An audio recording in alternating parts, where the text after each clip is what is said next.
We are Cool. live now. Hey Ash, how are you, brother? Hey man, it's good to be here. So good to be with you. I'm checking my phone here so I can get the Facebook comments up on my phone and we can go on. But before we go any further, I want to introduce while we're building a little bit of traffic here. Um, I want to just introduce everybody. Hold on, let me turn this down.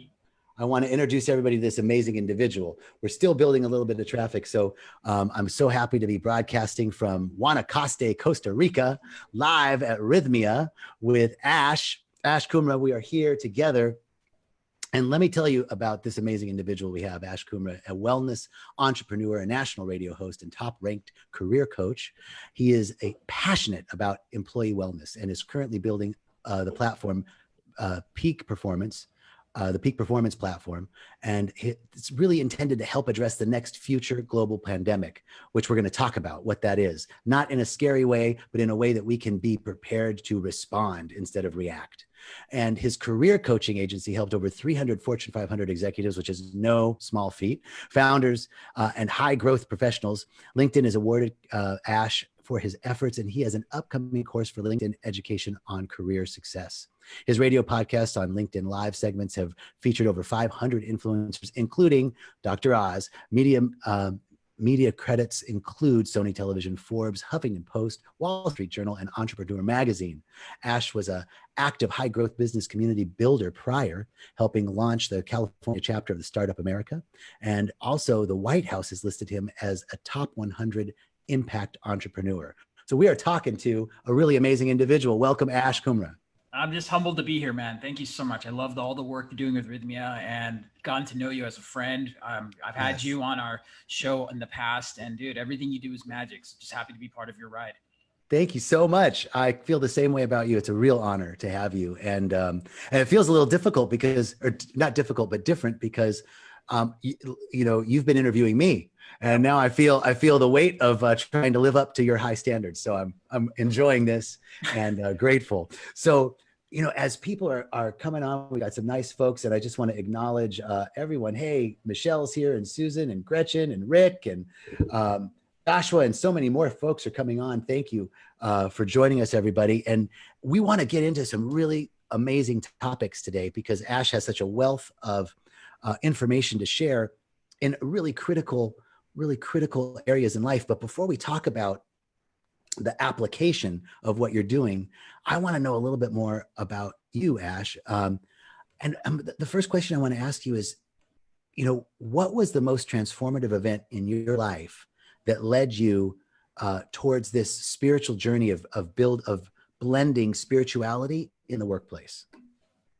So I think like many creative entrepreneur minded type people, for me, I feel that I am just curious about life. And why I say that is because I didn't come with a chapter in my head saying, okay, 2020, I'm going to try to help fix employee mental wellness issues. Okay. It wasn't like that. It wasn't like I was meditating on a tree and an apple fell on my head. It was like, no, I just went through life. Okay. And Right. I would say that I love looking at patterns, and I just took the more I got into my own growth of meditation specifically, I started to ask myself these patterns. I'm obsessed. I mean this. I'm obsessed with finding the source of things. I don't Hmm. like to just put a band-aid. I want to find the root, whether that's good or negative. I want to find the root cause or solution for something. And so when I would reflect on my like 10 plus years in the business world, um, I realized that a lot of my own growth opportunities comes from me not checking in, not letting myself be confident with my own decisions, and instead going with what others might want me to be or see. It's kind of an analogy I use is instead of following what's truly within your purpose or your passion that you really want, I was following outside trends, like stuff you'd see in the newspaper or market research or what hearsay. And I felt that when I realized that realization, that's when I realized that if I'm the one going through this and I'm more self-aware on this point, then there must be others who might be feeling this too. Absolutely. I love that because it's a realization that I've come to recently as well. And the way I came to it was uh, inner activation versus external activation. Right. Right, like when we're activated by these external circumstances, Mm. we're reactive. But when we come from an internal center, we're responding, we're responsive. Right. Right. And it's sort of like a dance move, you know, like when you're dancing salsa, you don't put the foot down, the movement comes from the hip, right? Right. It's Right. not I feel like that's kind of what you're talking about. For sure. For sure. That's what I'm trying to say basically is that I don't want to tell you that, and I still haven't arrived by any means. I am by no means trying to tell you any of that, but I'm trying to tell you though that you got to start with your own journey, and you got to stop looking at the outside world for creating your story or or whatnot. And that's where I started to realize I have to stop doing that because I was falling victim to this. And what were the things that you did to switch that orientation? How did you, what are your practices Oh around that? man, it's like asking what's my favorite food. That is a hard one, my friend. That's way to start off the interview with the hardest question. No, I'm just kidding. No, I'm kidding. I'm kidding. I mean, it's just so it's funny. I'm all joking. I sensed that you would ask me this because I looked at some of your last few interviews and that you've done with the show. And here's what's great. I'm going to share with you something I've never told anyone. I realized this today. So I used to have this routine, okay, where I would wake up and I would do gratitude work, pray, and then do some type gratitude work, pray, meditation, and then some type of workout. And I'm being dramatic, but as of today, that's what I was normally doing for the last like 5 years. Okay. I made a change today due to a kind of a health guide who has recently come in my life, and we did like a check-in on what I should be working on. I flipped it. So what I did today is I did a gratitude. That's always in the beginning. Then I did a workout. Then I did some type of breath work meditation. Then I did my praying. Oh my God, it made such a difference.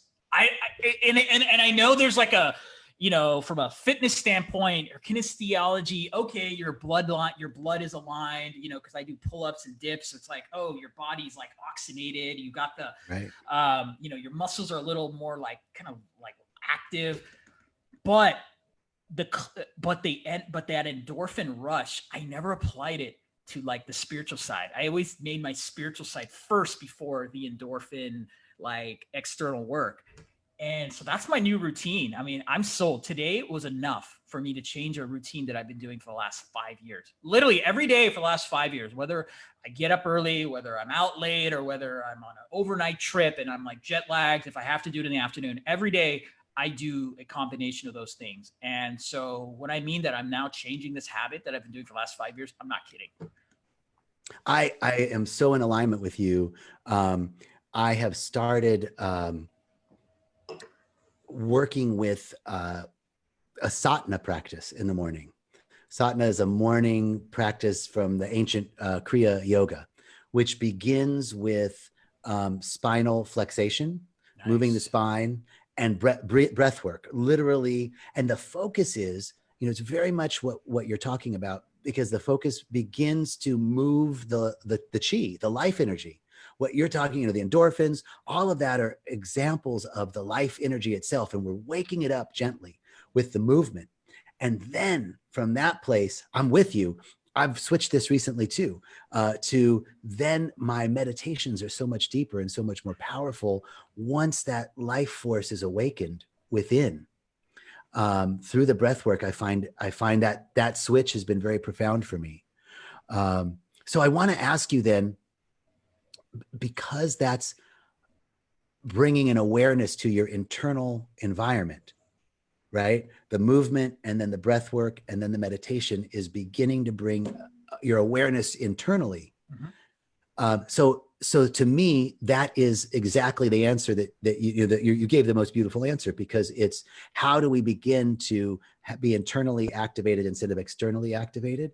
Well, by beginning to be aware of our internal environment. through no. the practices.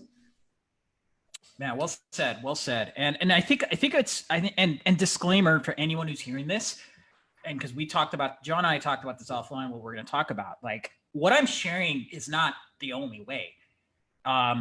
What I'm sharing is the way that I have found.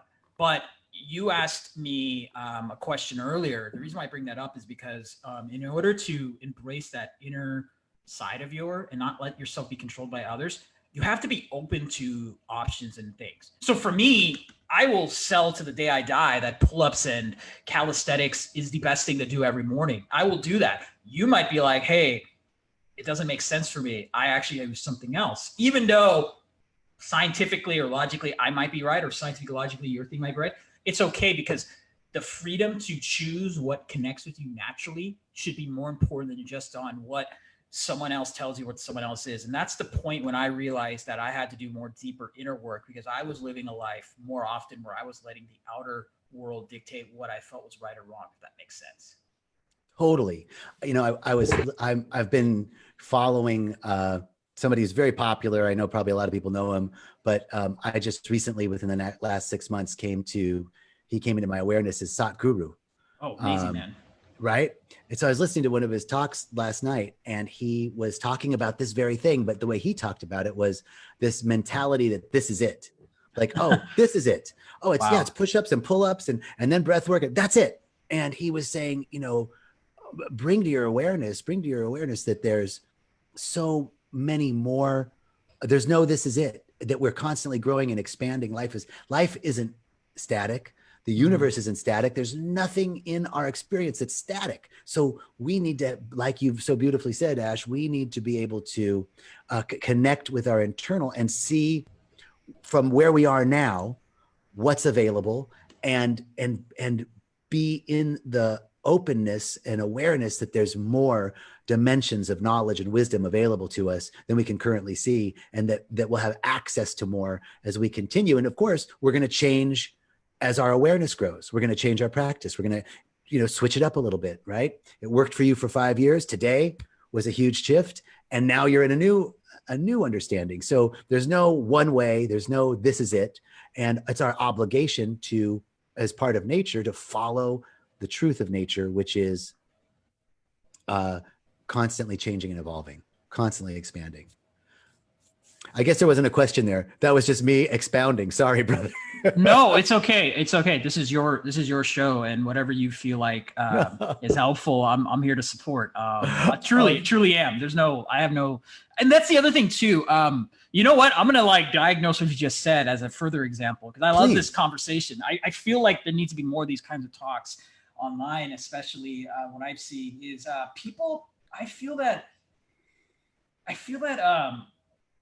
trusting the process and going with the flow is a sign of inner growth. So I love the fact that, you know, we're flowing on these conversations, and just so everyone knows, we didn't come up with these exact topics offline. We talked about high level themes, but we just said, look, let's just go with it, blah, blah, blah, you know? And so people need to understand that going with the flow can be applied even in your business life, because when you have a bigger vision, you have a goal every day, I'm going to accomplish this, or every week I'm going to do this, or my goal is this, however you do it, whether it's goal setting, visualization, or you just are so sound in your head, razor focus, that's fine. But at the same time, if you can trust the journey and don't obsess over every step of the journey, you'll likely achieve what you want to achieve. Might not be at the same time you want to be the exact result that you want, but this is like that whole secret law of attraction text that they were talking about, that just trust the process. And I really, as I've started to understand that one of the biggest dilemmas in the business world right now is people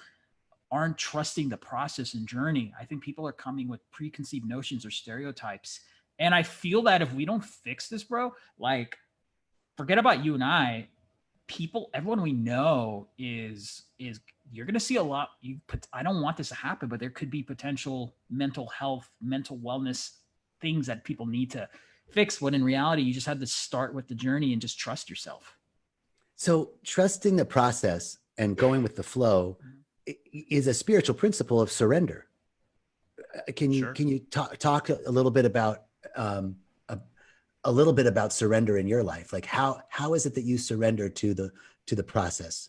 what are the things that are different for you in that when you're surrendered, when you're trusting in the process versus maybe trying to make it happen, right? Like maybe that's the two differences. Yeah, I'll actually give you an example of when it worked straight from the beginning, and I'll give you an example when it didn't work, but I learned from it and it helped me get to where I am. Is that cool? Two examples? Yeah, absolutely. Okay, so I'll give you the one when it worked because that's an easier one to talk about. So I made a decision. In December of last year that I was going to double down on LinkedIn. And I knew that LinkedIn is going to be where it is now. Like I just knew it. I had no market data. I had a pretty active profile. I was building a business with it, but I was like, I just knew bigger than that. LinkedIn is going to become the next big like live stream media content, bigger than what it is right now. So that was the bigger vision, that I wanted to make myself recognizable on LinkedIn for career coaching. When I say go with the big vision, that was like my big vision. But unlike other business kind of growth goals, I didn't like put like a schedule, like every day I got to do this. No, I just said, this is my big vision. And as long as I can feel that every day I'm contributing to this LinkedIn journey, I'm going to get something big's going to happen. I don't know what, but I knew. So whether it was 10-minute live stream conversation, or whether it's doing a post, or whether it's doing a LinkedIn live with like yourself and others, I was consistent, and I would just put it in my calendar. And lo and behold, in around March, actually, like literally right before, I think it was March 15th is when they made the announcements, at least in California, I got an opportunity to do a video course for LinkedIn. Like they reached out saying that. Not just that, but then in July, I have a book deal that came out, July of 2020, or June of 2020, I should say, where a book publishing deal came to me from a pretty legitimate publisher, Idea Press Publishing. And it's going to be probably the best guide that's been out there on how to use LinkedIn for career and like personal branding success. Like the one that, at least according to us, we feel like there's nothing like what we're doing. And Great. I'm not telling you these two things to brag that like I know how to make it rain. I'm telling you that all I did was just tell myself that I'm going to dominate LinkedIn in the sense that I want to become an authority on mental wellness and career coaching, more of a holistic way of looking at career coaching and guiding businesses, because it has a relationship with my company, Peak Mindful. And I got two things that all I read about when I read about personal branding, goals and all these, why you should build is like, you want to get a book deal. You want to make money off yourself. I did all of that without an actual plan, without any ad spend. I would go as low as 10 minutes a day to maybe an hour, but it wasn't planned. I went with the flow. I did things every day that just made me comfortable. That's what I'm trying to tell you on how I surrendered. Was there a relationship? I believe in God. I believe in divinity. I believe in spirituality, obviously, but I'm not going to tell you that I prayed every day. I did nothing like that.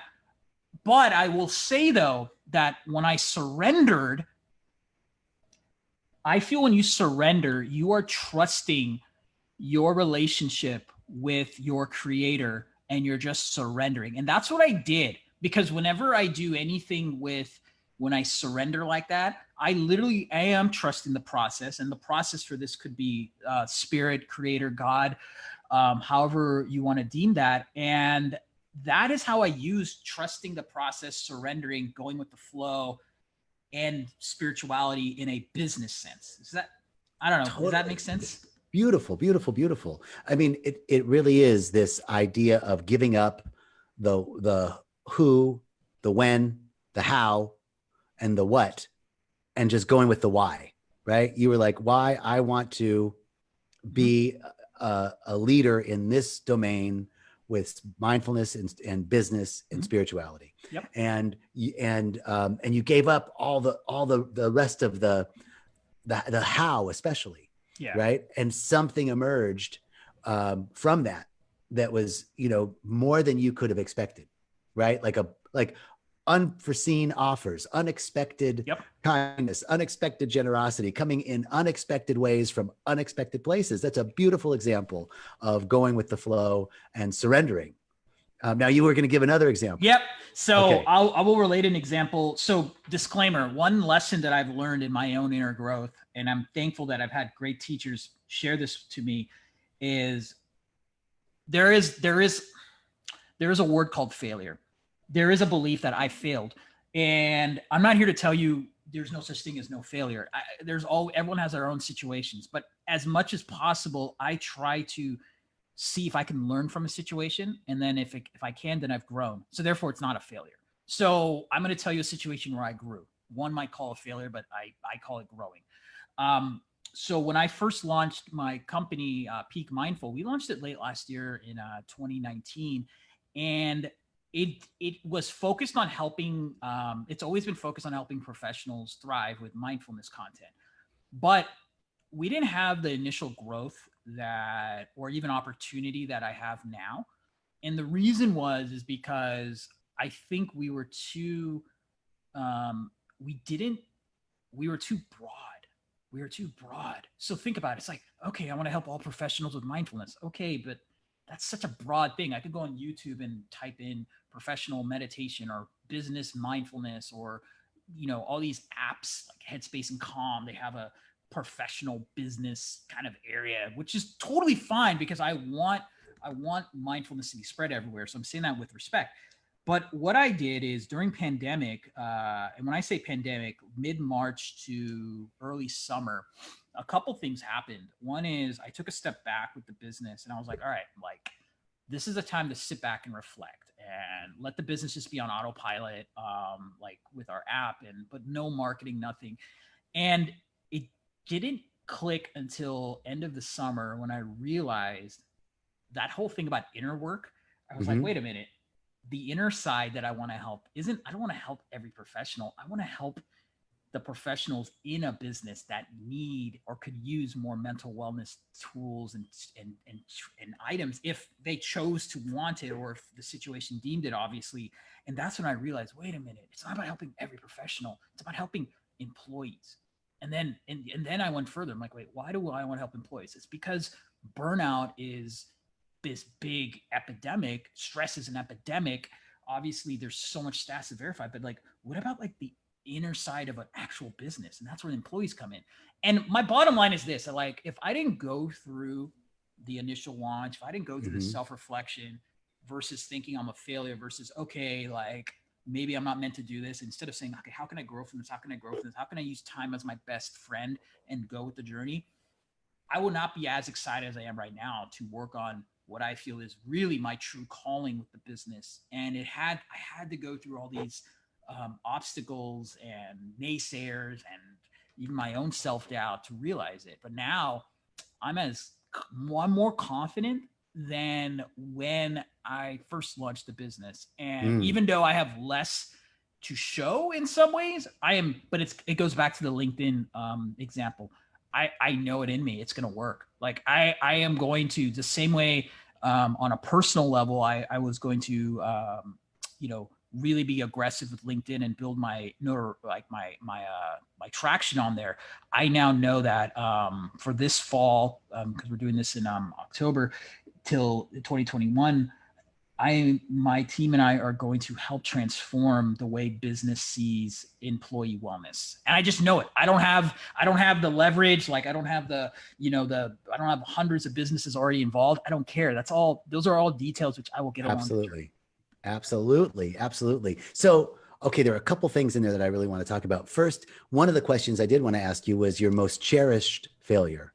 And you talked about this failure of the sort of broad spectrum launch of the business, and now you've refined it to employees who are really suffering from burnout and need and are wanting mindfulness tools to counteract that. Is that your most cherished failure? I would say yes, because I went really in on fixing myself. So when I first launched Peak Mindful, I was 50 pounds heavier than where I am right now. Wow. When I launched Peak Mindful, I wouldn't say I was toxic, because I generally believed in mindfulness at that time. but I don't know if I was truly living the mindfulness thing.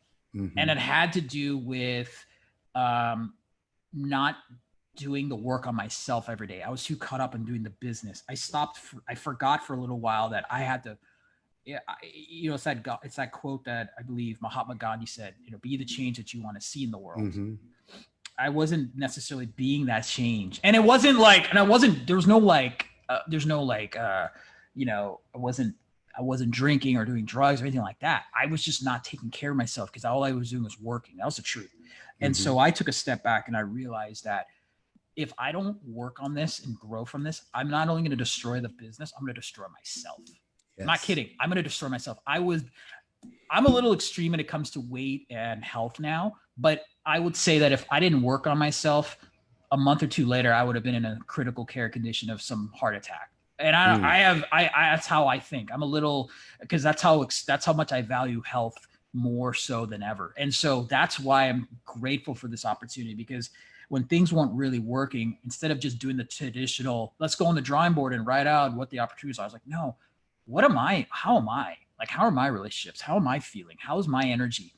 And it transformed me, man. And I went through a huge transformation at the end of last November, all the way till Feb. It took me that long, but yeah, it was a great journey. Beautiful.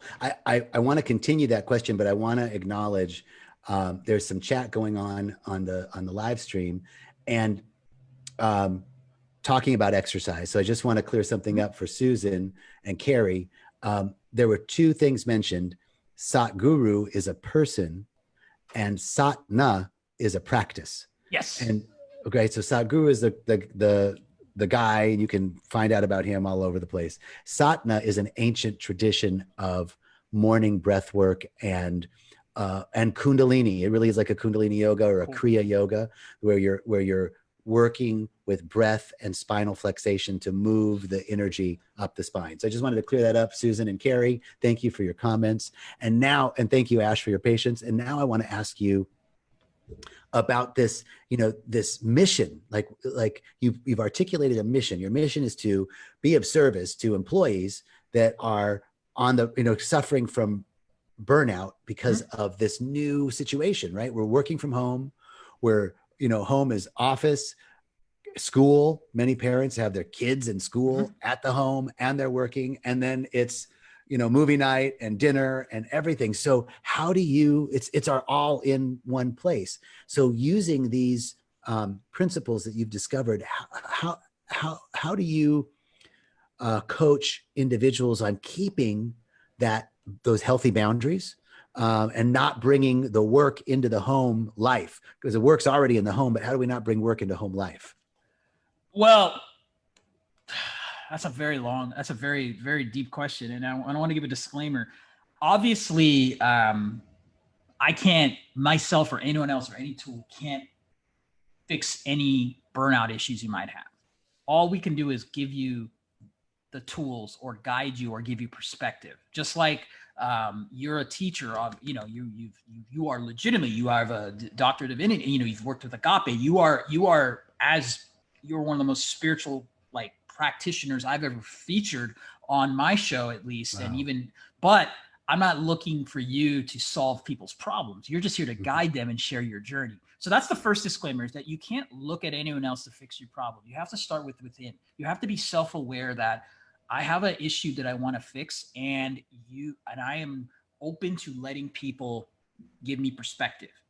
That's the first key. The second key is you don't complicate it. So going back to that, original practice that we talked about, the one you talked about, the one I recently, as of today, am now really high on life on, is it's all very simple stuff.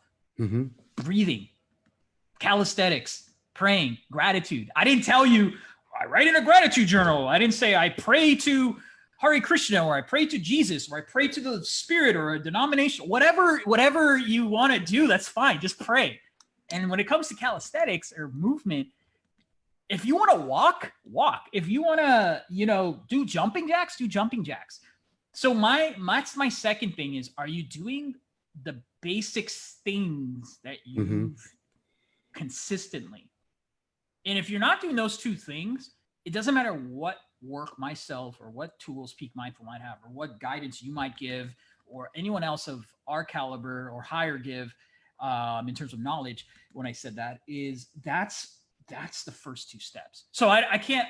So that's the first thing. And I feel that when you come into a situation when you have a closed answer, and I mean this, and I don't want to sound judgmental, but if you come into a situation where you have one answer, give me this answer, and if you don't get it, and then you're like, well, you're not going to help me out. I'm going to, then like, no, like, don't you realize what's happening? You're not being open, and you're not acknowledging that you need to fix yourself. You're just looking for someone else to try to find your answer. And so that's a big disclaimer I would give to anyone before embracing anyone for guidance on mental wellness or other areas related to that.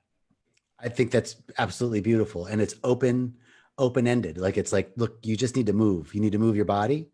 You need to connect with a source, whatever that source is for you. And from my spiritual perspective, it's not praying to anyone. It's praying from an awareness that we're already one with it, that we can't be separate from it. Wow. And that awareness of and gratitude. I just really, Ash, I just want to acknowledge, it was really beautifully said. Like, you can write it in a journal, you can speak to your beloved, you can just say it to yourself in the morning. Whatever it is, find something to be grateful for, move your body, right?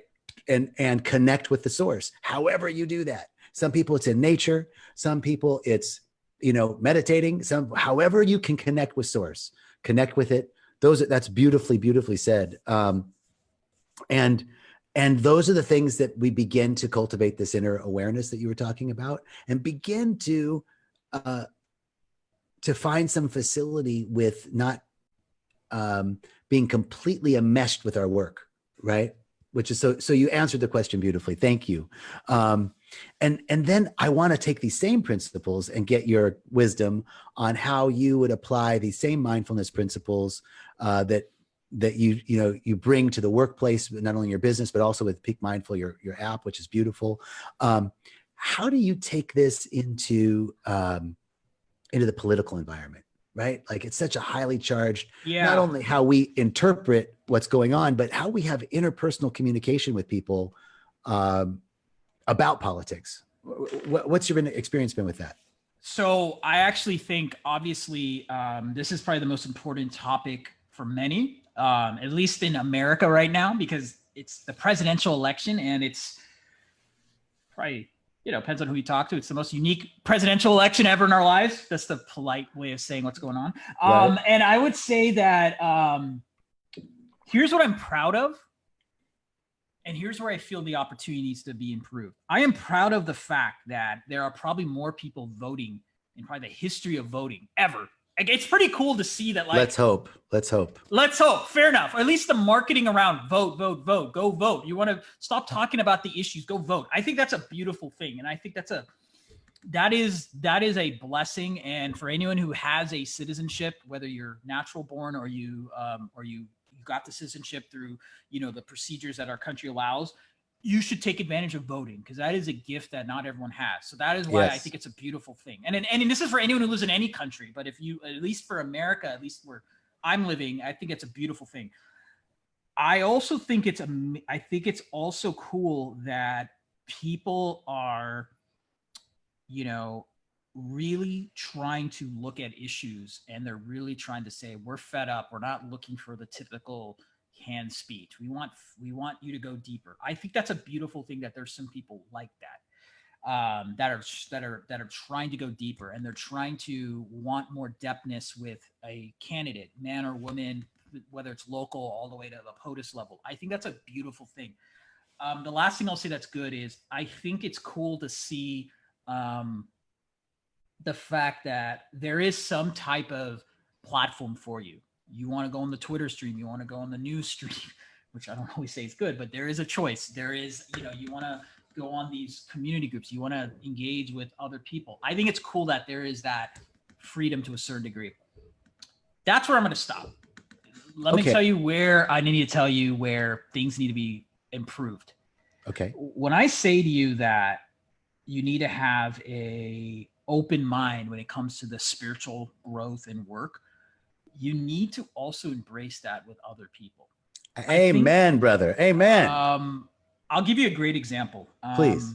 I had a conversation with someone over the weekend, and it was weird. I'm still processing it because I'm looking at more on how can I grow. That's where I'm coming from, not from their point. They have a right to say what they want, but they straight up asked me. So first off, I think it's rad. I think it's not, God, I'm going to say this. I'm sorry. I'm going to just say this. I hope I can say something, and I don't want you to get backlash, but disclaimer, they say in those documentaries, the views of this expressed are not by the views I'm about to say are not from John, JJ, Rythmia, or Jennifer, who beautifully connected us, or anyone else. This is under Ash Kumra, and that's it. Okay. I feel that it is a tragedy that people can't freely express who they like and who they can't vote for without potential backlash. Mm-hmm. I feel that's a tragedy because you claim that someone or some group might be a bigot or might not be right, and there's plenty of proof to see that that in this case on a lot of the things that are going. But if someone still feels that they want to support them or be open to them, you shouldn't get attacked for that. So I guess you kind of get what I'm trying to say to you, is that I feel that if you are going to engage in a conversation and ask someone about politics, and you ask someone, but your mind is set that if they don't agree with you, they are blah, blah, blah, then you are making the situation worse for our future. I couldn't agree more. And so we're clear. I'm not telling you that that the view that one might have is right, but give them the right to be like that. Because let me tell you the real reason why. It's nothing to do with politics. Everyone has a different story. So I'll give you an example. If I was a certain age and I had certain health conditions, okay, specific topics around COVID-19 and COVID-19 testing would probably be the 100% most important thing versus for me, social justice issues, because that's something that's big for me. So when I look at someone or an issue, I look at it from like maybe social justice is more important for me than certain policies, as an example. But if the person doesn't know that and they make that judgment on me for not supporting someone who's all about one policy, but they don't know that maybe their social justice initiatives aren't as strong, then who are they to judge me? I'll give you another example. I might be a self-made 8-9 figure business owner, and the stereotype is like, oh, well, you're a business owner. Of course you're Republican. No, do you know that someone might have worked their way up? Or on the flip side, oh, it makes sense that you're Democrat because you're ethnic, or you're certain ethnicity, or you're certain thing. There's more beyond that if you're one side. And I just want people to, I guess my point I'm trying to make is that when you don't allow those conversations, how are you going to create change? So here's the good news. I think with all the current change that's happening, I think if people truly want to see change, I think it'll happen because of the law of numbers, law of movement. That's how our country was built. You socially reform things, you socially create movements, you do the things that our country's built off of, and revolutions happen. And I hope that happens for the people who want to see that happen if they feel that way. And I do want to see social change. So obviously it's a beautiful thing. But if you pass judgment on someone who doesn't agree with you, then that's the same bigot-minded thinking as someone who you think is a bigot originally. Does that make sense? That's why I had to give you the disclaimer. Again, blame me. This is not JJ. This is myself. People are responding very positively on the live stream. And here's what I would say. I would add my spin on that, which is a couple of things. There's, I think it was Patrick Henry. I can't remember one of the founding fathers who said, I disagree wholeheartedly with what you have to say, but I'll defend to the death your right to say it. And that's a founding principle of our democracy. Now, I also want to point out that Ruth Bader Ginsburg did say, we the people, when it was written, was white men of property status, right? And the Constitution has grown. We the people has grown. And that's the intention of the Constitution, that it's a living document. Um, I there is a spectrum. When we say we want a world that works for the best and highest individual and collective good, it's a very specific statement, because there are people that want to harm other people, and we really don't want the world to work for the best and highest good for people who want to hurt other people. Sure. Right. So there's a little bit of that disclaimer within some boundaries, though. Even talking to somebody who is a blatant racist, I recall Martin Luther King Jr.'s words when he talked to his protesters before going out. He said, if we are victorious, the people that we are protesting against today will be our neighbors tomorrow. Oh my God. That's such a cool statement. So one of the best examples of that is, I'm a baseball guy, and when 42 came out, and I don't know if you saw that movie, but it was on Jackie Robinson. Yeah. It was a great movie. And may he rest in peace. That was one of his earlier roles, Chadwick's roles. This was before Black Panther and before, that side of him, I should say, coming out to the world. And I learned a lot from that movie and in Jackie Robinson's story, because Jackie Robinson came to a baseball team where there was prejudice. Jackie Robinson came to a league where there was prejudice. Jackie Robinson came to baseball at a time when, like, there were people that saw him as property, as going back to the We the People kind of reference, all these things that were going against him. And Jackie obviously had anger and was like, I don't get it, WTF, I just want to play ball. But but the owner, and this was so beautiful, was telling him, look, when they hit you with slurs, you hit them back with hits, like baseball hits, And he did that. And eventually his team was like, dude, you're the best player ever. We're gonna ride or die for you. Fans were like, the pitch, some prejudiced people were like, hey, if you have a right to play and you earned it, doesn't matter what you are. And it's similar to what you said about the Martin Luther King thing, where the example where you show by example. And that's why I'm a big fan of, again, that's why I'm saying there's good in areas of improvement. I'm so happy that there's social change whenever it's peaceful and there's causes that need to be out there, because there's a lot of things that need to be fixed, but also recognize that the freedom that you have to do that also allows others who might not agree with certain things, and as long as it's not done violently and it's not telling someone to their face, let them be that way. And the reason why I said I had this story is because I live in a bubble. I'm not going to lie. I live in a wellness bubble. All I do every day is create content, and I work with amazing people on how can we help elevate employee wellness. And so when I have conversations with people outside of those worlds, and I see that energy of, like, no matter what I say, I'm going to get attacked, and I'm like, wow, right, this is a microcosm of what's happening in our country. So that's totally. So my story wasn't to put blame on anyone. It's just to share an example that, like, I've seen firsthand now that, like, wow, like, it's sad that, like, I can't even tell you. I'll use another analogy. Like, let's say we lived in the 80s and, like, I don't know, it was like what, Reagan and Carter, right? All before my time. But, like, someone's like, I like Ronald Reagan because he's like this, or I like Jimmy Carter's this. Cool. Tell me more. I might not agree with you, but tell me more. That's what I miss. And I feel that if people don't embrace that, let the conversation happen. And after that, you guys can be bygone and work on your journey and your purpose, but allow those conversations to happen. If that doesn't get fixed, I don't know how we're going to grow in the long run. Short term, we will make changes, but then the short-term changes could lead to more chaos from the side who felt like they didn't even get a chance to speak, or the chance who did speak, but they felt like they got shunned. It's like, and this is for, I don't know who's going to win. I'm not here to tell you that. And I'll be very clear. I don't know who the heck I'm voting for. In fact, that's what caused this argument with this person, because I didn't say I like one way or the other. I just don't know yet, because I just think it's a circus. And I'm just like, because I think it's a circus, and I'm just going to I'm going to meditate the day of the election, and I'm going to see which group or which person do I side with. And I'm sorry to say that if that offends people, but that's my freedom to say that. Here's the piece. And for a long time before, I would automatically dismiss out of hand somebody's view because it was so like, are you kidding me? That's so far off. I'm not even going to bother to respond. Right. It was like, that's just absolutely wrong.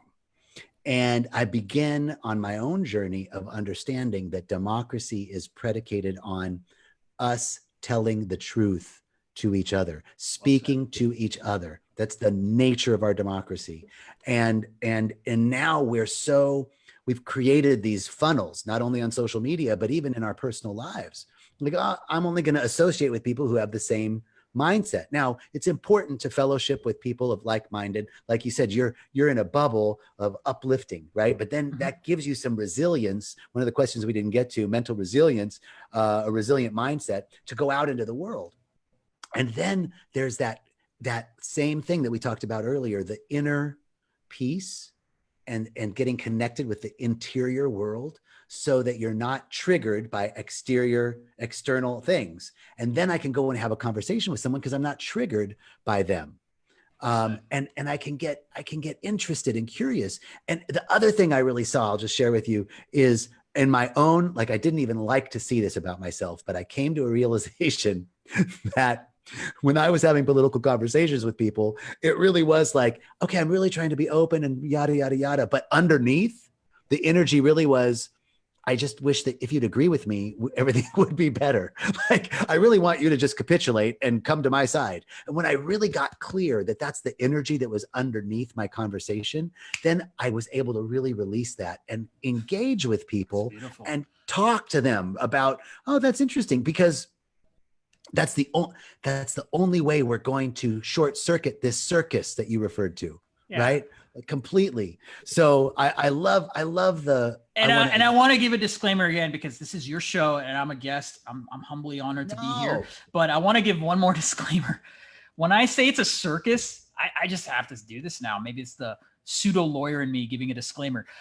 I'm not saying that social justice is a circus. I'm not saying that Democratic Party or Republican Party is a circus. I'm not saying causes are a circus. I'm saying the way we are. I'm with you.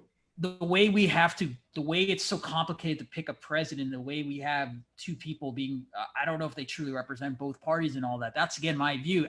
It's just like a weird circus. I just feel like it's out of my control. It's like, okay, Ash, I'm going to vote, you know? That debate was a circus. It was a circus. I don't care what side you're on. That was a shit show. Right? Yeah, like one person's like, well, this guy's a clown. And the other one's like, this guy doesn't even have good health. I'm like, you guys are like two grown, you guys are two grandpas. Let's be real. How are you coherent? Like, totally. So I don't think you have to give that disclaimer. And I think disclaimer, but I think what you said was so beautiful. And I want to acknowledge your vulnerability in stating, that you're still open to either side. And that is the nature of our democracy, is that you take to heart this decision. And you said, I'm going to meditate on this. That's all anybody can ask for. I'm going to really take this to heart. So I want to acknowledge you. Thank you. For your vulnerability and for your commitment. Okay. So we're getting a kind of close to time, but I want to ask you one more question. I want you to tell us something interesting. It could be a fact or a tidbit. It could be something about you. It could be about yourself, or a random piece of knowledge, like, what's the airspeed velocity of an unladen African swallow? Anything that you know, right? Like, anything, one tidbit. What would you like to share with us? Something, piece of knowledge that you have that you might want to share, or it could be something personal about you or your life, or something you think people need to know in terms of what we've talked about. Yeah. I think the new work, I do want to use this to talk about something that I feel we talked about offline as a topic around employee wellness, is that I'm a big believer in, with leadership. So whether you are a CEO, whether you're a manager, whether you're a VP, or whether you're a direct report and you have a team, it doesn't matter. You have some role of leadership, or even someone who is helping manage an audience. Really think about what John and I were talking about, working on the inner work, because the more you develop your inner strength, the more you'll be more mindful as a communicator, the more you can have an open dialogue, whether it's personally on politics or if it's on a business policy. But right now is not the time to impose like strictness. Right now is the time to impose openness. So when I think of inclusivity, obviously the social justice, the social reforms that need to happen in our country, no doubt it has to happen. But I actually feel that inclusivity also needs to go into the work role too, where embrace the fact that there might be Gen Zs that can do your job better, or embrace the fact that you're a Gen Z and there's someone older who is communicating in a different style. Embrace all this and trust the journey. As long as you're connected with the vision of the business and it's ethical and there's no like unlawful environment, go with it instead of trying to question everything because mental health wise, you'll be a lot healthier. Amen. That's perfect. Beautiful. I want to thank you, Ash Kumra, for your time, your work, who you are in the world, your mission, and for taking the time to be with us today. It was a real pleasure, brother. Thank you for joining us. No problem. I'm happy to be here. And I look forward to more of you out in the world, your book that's coming up, and all the great things that are popping up. And we'll talk again soon, brother. Thank you. All right.